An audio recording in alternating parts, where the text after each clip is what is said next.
Welcome back to the deep dive. Look, I'm just going to rip the Band-Aid off right at the start today. All right. The sources we are digging into, they are uncomfortable. I mean, they are actually deeply unsettling. That is probably the most accurate warning you've ever given. Because we live in a world that runs on a very specific type of logic, right? It's the logic of the graph. Mm-hmm. Up and to the right. Exactly. If Yeah. you're running a business, you want that line going up. If you're an influencer, you want the follower count to explode. If you're a pastor, you want, butts and seats. Right. We just instinctively assume that if something is healthy, it grows. And if it's growing, well, then it's successful. It's the air we breathe. It really is. We Yeah. equate size with success, and we equate visibility with significance. Yeah. If you can't count it or chart it or post it, we kind of assume it probably doesn't matter. And that is why today is going to feel like a splash of ice water. We are exploring a concept called Cruciform mission, and the core thesis here isn't just a gentle critique of our modern metrics. It is a total dismantling of them. It is. The sources we're looking at argue that some of the most faithful, world-changing missions in history looked in real-time like absolute catastrophic failures. It's a really provocative premise. Yeah. And just to define terms right off the bat, cruciform mission. It isn't just some theological buzzword the source threw in to sound smart. Right. It represents a practical framework for how work actually gets done. Yeah. The argument is that the mission should be shaped by the cross. Okay. And that implies that suffering and obscurity Right. and what looks like hitting a wall, those aren't interruptions to the plan. So what are they? They're actually the method of the plan. That is the part that just stops me in my tracks, because usually if I hit a wall, I assume I made a wrong turn. I assume I messed up. Of course, we all do. But here, the sources are saying the wall is the point. Mm-hmm. So the mission for this deep dive is to figure out why faithfulness so often looks like failure to the outside world. And why true fruitfulness, the stuff that actually lasts, supposedly only comes after a death of sorts. It's a radical inversion of values. Yeah. It flips the whole pyramid upside down. Completely. So walk us through the logic here, because frankly, nobody in their right mind signs up for a mission statement that says, come die with us. Where does this even start? Well, the source material anchors everything in one specific vivid metaphor. Okay. It comes from the Gospel of John, chapter 12. Mm. Jesus uses this image of a grain of wheat. He says, unless a grain of wheat falls into the earth and dies, it remains alone. But if it dies, it bears much fruit. Okay, I've heard that before, and it sounds like nice, pastoral poetry, Right. circle of life stuff. But when you really look at it biologically, it's actually kind of violent. It is violent. It's Yeah. destructive. And the sources point out that we usually skip over the mechanics of it to get to the good part, the fruit part. Yeah. But think about that first phrase. It remains alone. The source does a great job unpacking this. Picture a seed sitting on a shelf in a jar. It is perfectly safe. Right. It's intact. It's polished. It's protected from the elements. It's pristine, but it's also doing absolutely nothing. Exactly. No. It is sterile. And the argument here is that self-preservation leads to loneliness. Yeah. As long as you are protecting your boundaries, protecting your reputation, keeping that shell intact, You can't be generative. you can't. You can be safe or you can be fruitful, but you cannot be both. That's a heavy trade-off. It's like we want to stay in the bubble wrap, but we also want to impact the world. Precisely. Mm. The source calls this missionary logic, and it contrasts it with our standard cultural logic. Which in? Well, our culture, and let's be real, most organizational strategies says preserve, protect, expand. Build the brand, build your platform. Right. But this logic says surrender, bury, die. Because biologically, the fruit always follows the death of the seed. It never precedes it. You don't get the stalk of wheat until the original seed has fundamentally disintegrated. I think the friction there is that we want the fruit, but we want to skip the burial part. We want the resurrection without the cross. Yeah. We want the influence without the obscurity. That's the crux of it. The text makes this fascinating distinction between being visible and being vital. Okay, what's the difference? In our modern context, you can be incredibly visible, popular, millions of views trending, but remain spiritually alone. You aren't generating life in others, you're just consuming attention. You're just a shiny seed on a very high shelf. Exactly. Or you can be vital, life-giving, generative, but the source argues that usually requires obscurity. It calls obscurity the soil, where germination happens. The obscurity is the soil. That is such a countercultural idea, especially now. We act like if something isn't posted, it didn't happen. If I have a breakthrough and nobody's there to double tap it, does it even count? Right. But this leads us right into the next big tension in the source material, which is the role of suffering. Because this is where the rubber really meets the road. This is where it stops being a metaphor and starts being real life. So if I'm leading a team or raising a family or trying to build a nonprofit and things get really hard. Like suffering level hard. Yes, exactly. My default assumption is that something is wrong. I assume either I messed up, the strategy is bad, or maybe God has just left the building. That's the modern misunderstanding. Mm-hmm. We view suffering as a detour. We think, oh, I must have missed an exit ramp because the road just got bumpy. Yeah, this can't be right. We think suffering is evidence of God's absence. But the cruciform rebuttal, as the source puts it, is that suffering isn't a detour. It is the shape of obedience. So it's a feature, not a bug. Precisely. The sources look at the suffering servant model, or the life of the Apostle Paul. Right. There's this great line the source pulls from Paul where he talks about having treasure in jars of clay. Now think about that context. Okay. In the ancient world, you didn't put your best diamonds in a cheap, cracked clay pot. You put them in a vault. Right, you'd put it in a gold box or something ornamental to show it off. Exactly. Yeah. But Paul flips it. He doesn't say, look how strong and polished my jar is. He says the weakness of the jar, the cracks, the fragility, the fact that it looks like garbage. That's what proves the power belongs to God. So weakness isn't a liability on your resume in this framework. It's actually the credential. That is. It's incredibly hard to accept in a professional context. You don't put your weaknesses on your LinkedIn profile. No? Skills. Getting broken, being obscure, cracking under pressure. You definitely do not get headhunted for that. But consider the hidden years the text emphasizes. Okay. Jesus spent 30 years in total obscurity before his public ministry began. 30 years. And Moses spent 40 years in the wilderness just herding sheep. 40 years. I get impatient if a web page takes 3 seconds to load. 40 years feels like a wasted life. It feels like mismanagement of talent. To us, yes. But the source argues that obscurity isn't wasted time. It is formation time. What does that mean? It's where your motives are purified. When you are doing the right thing and nobody is watching, nobody is clapping, and there is zero ROI, that is where character is actually built. I see. It guards against the performance of spirituality, which is a huge danger, the source flags. So if you launch before you've been buried, you might just be performing. Exactly. You might be building a platform rather than a mission. You might be projecting an image of health while the seed inside is actually hollow. Okay, so that's the theory. And honestly, it sounds noble, but it also sounds a bit abstract. Sure. I want to see if this actually holds up in the real world.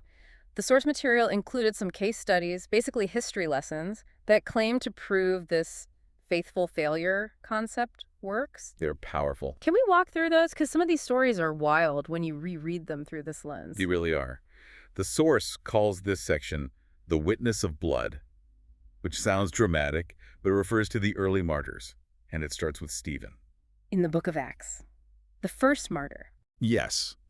Now, put on your CEO hat for a second. Look at Stephen from a purely strategic perspective. He's young, he's full of the Spirit, he's arguably the most dynamic leader in the early movement besides the apostles. High potential talent. Absolutely. And then immediately he gets stoned to death. It looks like a total disaster, a massive waste of human capital. From an organizational standpoint, that is a failed launch. Right. If you were looking at the metrics that day, the line just crashed. The movement looked like it was being crushed before it even started. Yeah. But the source points out the causal link. Stephen's death, this failure, is exactly what scattered the church out of Jerusalem. Because they were fleeing persecution. They were running for their lives. Yes. And because they fled, the mission spread to Judea and Samaria and the ends of the earth. No Stephen dying, no scattering, no global mission. So the death of the seed. The failure was the catalyst for the fulfillment of the mission. It literally produced the harvest. And it continues. You have Polycarp in the 2nd century.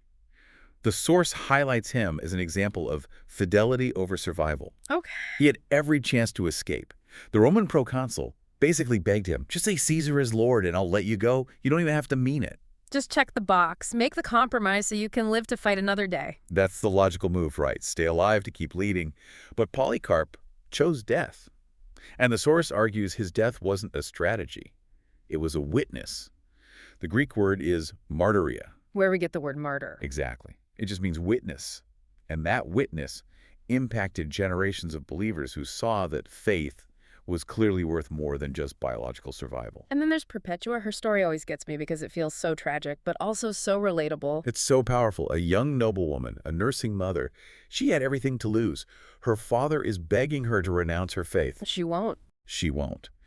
And her courage in the face of the Roman Empire became this massive evangelistic tool. The source notes that people in the stands saw her dignity and asked, what does she have that the empire can't give her? And what does she have that the empire can't take away? So the claim that the blood of the martyrs is seed isn't just a slogan. No, it's an observation. They didn't have platforms or political power, but they expanded the mission through costly witness. Okay, but... But here's where the source pivots, and I think this is important for our listeners who aren't, facing literal lions. Right. It moves to modern pioneers to show this logic still holds. Take William Carey. The father of modern missions, right? Yeah. We usually tell his story as a massive triumph. We see the statue, not the man. We tell the highlight reel. But the source zooms in on his early years. He spent 40 years in India, but the first 7 years, total failure. 7 years. Illness, isolation. His family struggled immensely. And for 7 years, 0 conversions. I just want you to pause there. 7 years of work with 0 results. 0. Imagine writing those newsletters back home. Dear supporters, still nothing. Please send more money. If he had to submit a quarterly report to a modern mission board, they would have pulled his funding in year 2. Absolutely. They would have said, William, the metrics aren't there. Pivot or come home. The ROI is non-existent, William. We're pivoting to a new market. Exactly.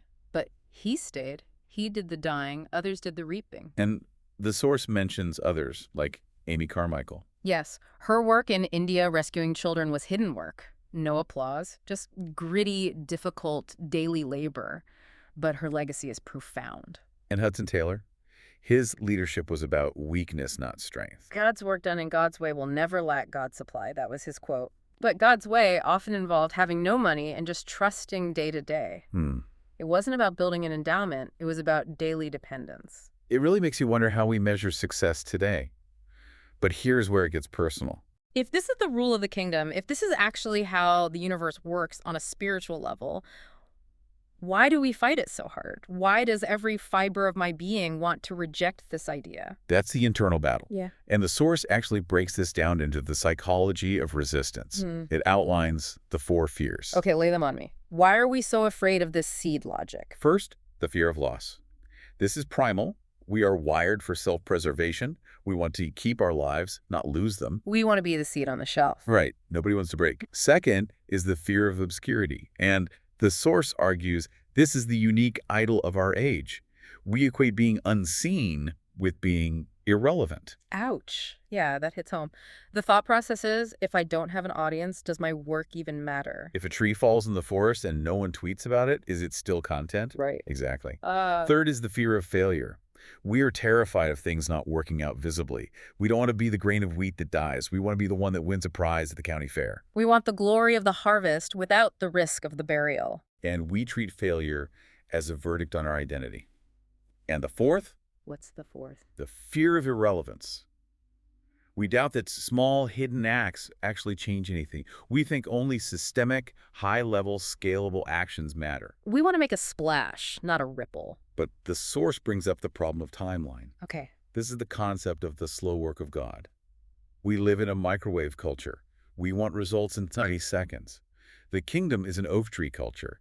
It takes decades, sometimes centuries. It goes back to control, doesn't it? Completely. It's the illusion of control. We want to manufacture outcomes. We want to pull the levers, optimize the funnel, and guarantee the result. We want the formula. Yes, but the source argues, and this is the absolute crux of the Cruciform mission, we must surrender the outcome to God. That's the resurrection part. Right. And we keep trying to do the resurrection part ourselves. And we can't.